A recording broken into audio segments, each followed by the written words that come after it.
Good morning दोस्तों। आज एक बहुत ही छोटी सी बात करनी है। बात है ऑल्फैक्सन पे। हमारे ग्रुप में अनिल भैया जो है ऑल्फैक्सन पे बहुत अच्छा काम किया उन्होंने, और उन्हीं से प्रेरित होकर मैंने भी इस ऑल्फैक्सन मेथड को यूज़ किया और कई केसेस में बहुत ही अच्छी सफलता मिली।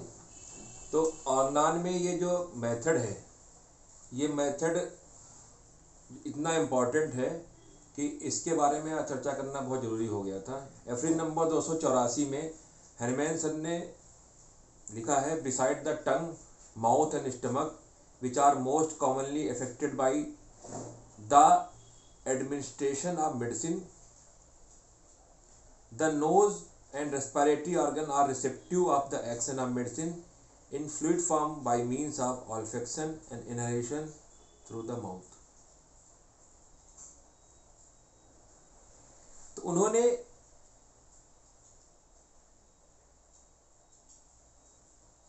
एफरी नंबर 286 में भी एक बात कही है, the dynamic force of mineral, magnetic, electric and galvanic act no less powerfully upon our life principle, and they are not less homeopathic than the properly so called medicine which neutralize by taking them through mouth or by rubbing them or skin or by olfaction। olfaction की बात उन्होंने कई एफरेज में कही है। olfaction का effect और उससे जुड़ा एक रोचक किस्से, उसमें मैं एक किस्सा अपना शेयर कर रहा हूँ कि मैंने अपनी माँ को कई सालों से जो व्रत रखे जाते हैं, जैसे कहरी तीज है, करवा चौथ है और गणेश चतुर्थी, उनमें सुबह से लेकर शाम तक जल नहीं ग्रहण किया जाता है। मैक्सिमम जो तीनों व्रत हैं उनमें चंद्रमा को देखने के बाद ही जल ग्रहण किया जाता है। तो आज से 5-6 साल पहले मैंने एक प्रयोग किया। मैंने कुछ सिम्टम्स उठाए। वो सिम्टम्स थे कि फास्टिंग एग्रीवेट और केयरिंग तो है ही है, क्योंकि केयरिंग वो व्रत अपने लिए नहीं है, वो या तो हस्बैंड के लिए है, बच्चों के लिए है। तो वहाँ से मैंने उनको फास्फोरस 200 में ऑल्फैक्सन के मेथड से दी और उनमें बहुत ज़बरदस्त रिजल्ट आया।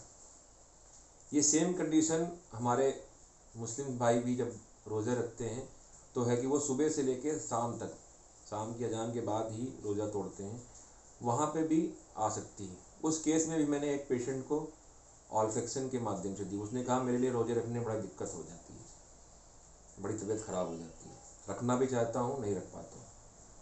तो ये ऑल्फैक्सन का मेथड बिना किसी मेडिसिन के एडमिनिस्ट्रेशन, मतलब आपने उसको ओरल कुछ नहीं दिया, उसके व्रत को भी नहीं तोड़ा आपने, क्योंकि अगर आप कोई भी हो, आप व्रत रख रहे हो, आप रोज़ा रख रहे हो, तो एक बार बोला जाता है कि उन लोगों के सामने भी खाना ना खाओ।